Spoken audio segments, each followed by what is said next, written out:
maybe rev the cajones out of the motor so I can hear what it sounds like, and obviously you can hear what it sounds like too. I look forward to that. I really, really do.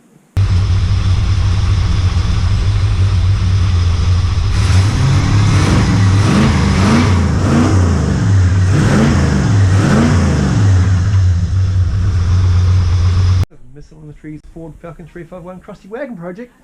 Now last episode 30, we did a startup, but it was very brief because I had no radiator.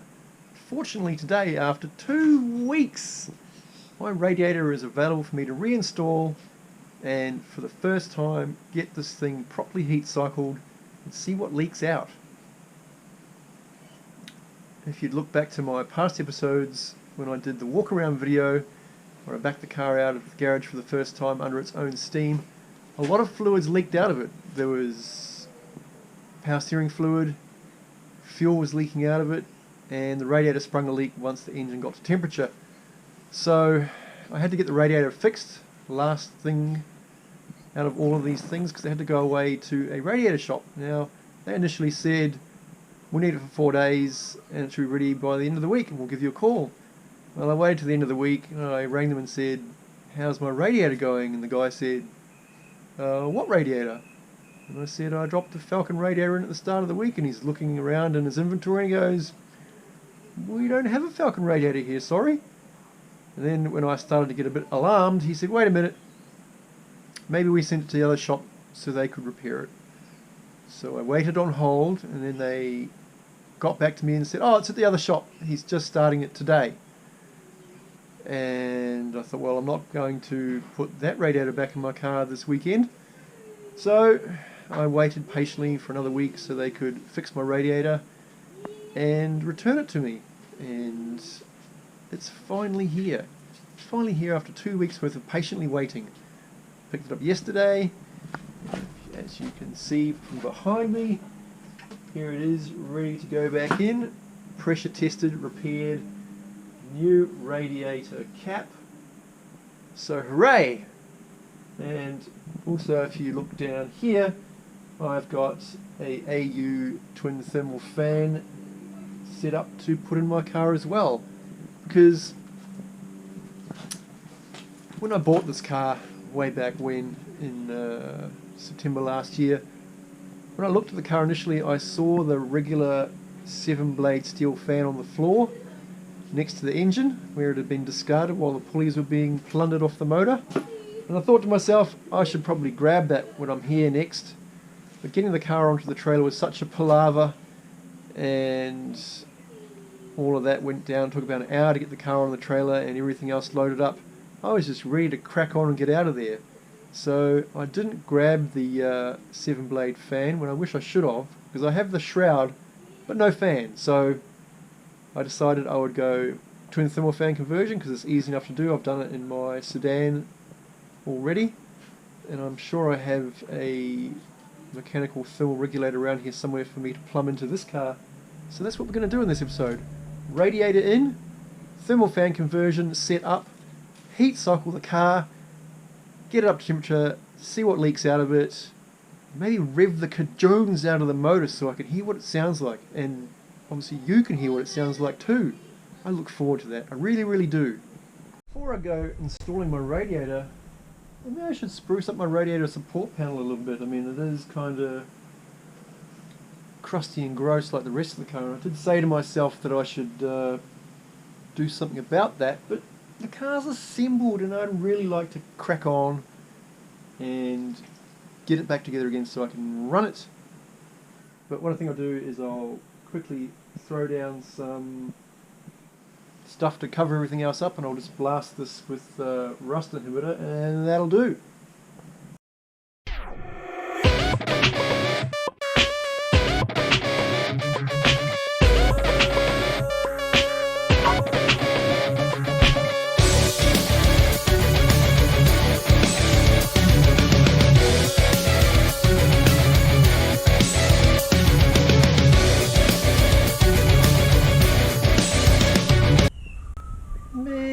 I'll spray some black paint on that once that's all dried out.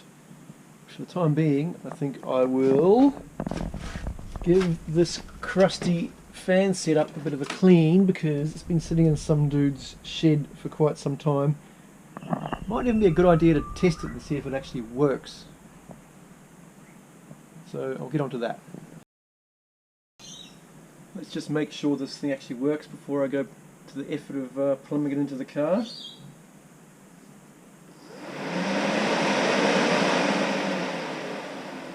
One fan works. One. Plug the other one in.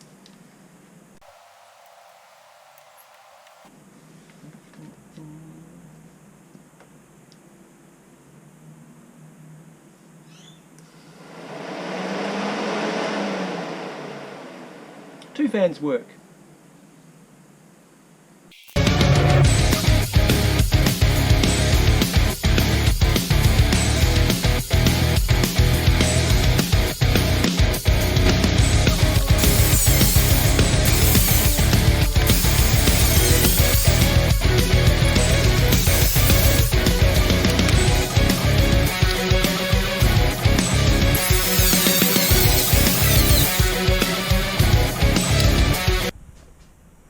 Okay, this is my first attempt at installing these fans onto the radiator, so I've cropped out this top corner here to accommodate the outlet pipe, and I've taken off the mount there because we don't need it, because this is going onto a XC radiator, and that mount there has also been cropped off to give me access to the coolant outlet. So let's see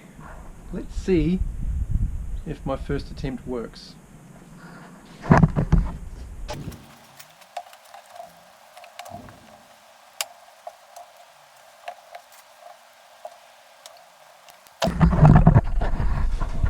That's looking pretty good. I reckon I can get a hose onto that one. Hose onto that one. The big thing is whether I can get the top radiator mounts onto the radiator. And then if that is the case and it all works, I will zip tie this on, much the way I did with my other one, top and bottom, and put it all in. Gotta say, with a bit of trimming, these AU fans are like they were meant to be. They fit inside the side tanks. All it takes is a bit of trimming to make sure you can get access to the pipes.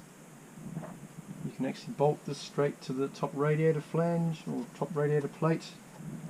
The only thing I haven't managed to figure out yet is how to secure the bottom radiator. The only thing I haven't managed to do yet is figure out how to secure the bottom of the radiator to the shroud, but what I think I'll do right now, since it actually has to be pressed in to fit, is just leave it be. I've actually had to just wedge that in between the tanks to get it to sit right, so time to mount it up. Time to mount it up and see how all my hose clearances go.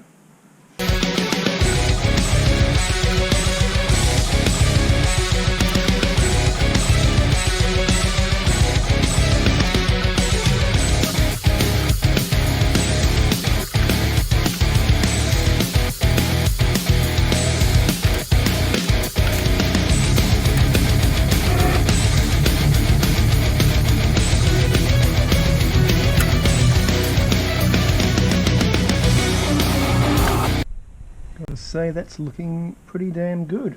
But put the hoses on and see how things go.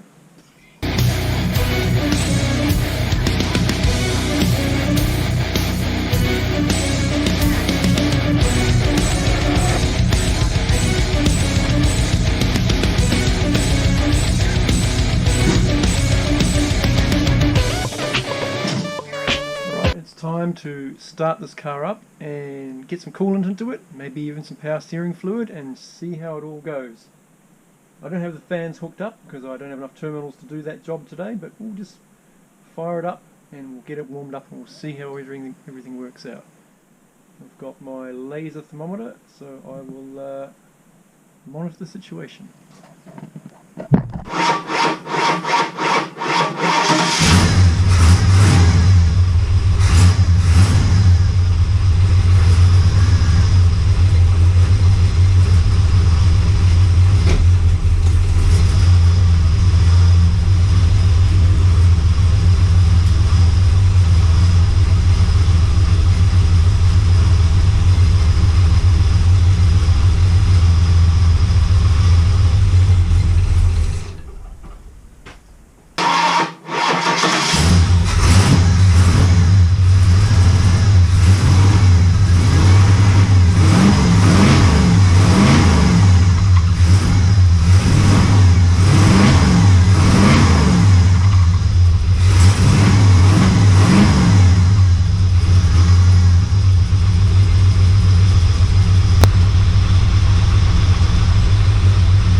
clarity. Okay, since the smoke has now cleared, it's time to take a quick inventory of the goals for this episode.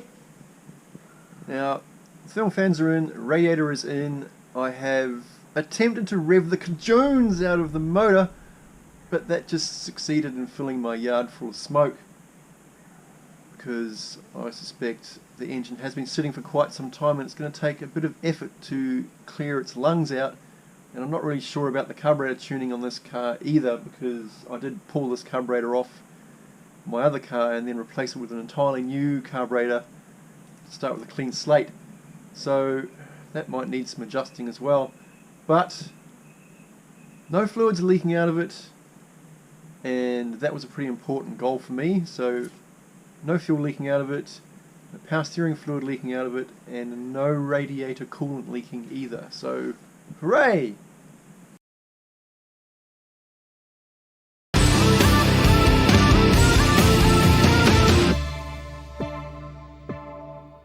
Look under the car. There's no evidence of anything leaking out under there at all. That is terrific. But it's very smoky, so in the interest of not annoying my neighbours any more than I already have, I'm going to keep the car shut down until I can investigate some of the carby tuning.